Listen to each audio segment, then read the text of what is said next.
Hi everyone, welcome back to another video. Today I'm going to show in this video how to schedule Instagram reel or post on your Android. So before going to start the video, if you're not subscribed my channel, please subscribe. So let's start the video. Guys, if you want to schedule your Instagram reel or post, then I'll show you how to do this.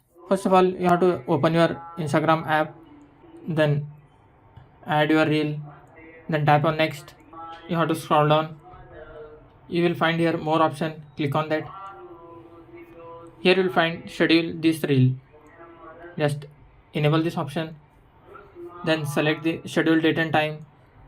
So I'll schedule tomorrow's date. Then you can set the time from here, then tap on done. After scheduling, just tap on send button.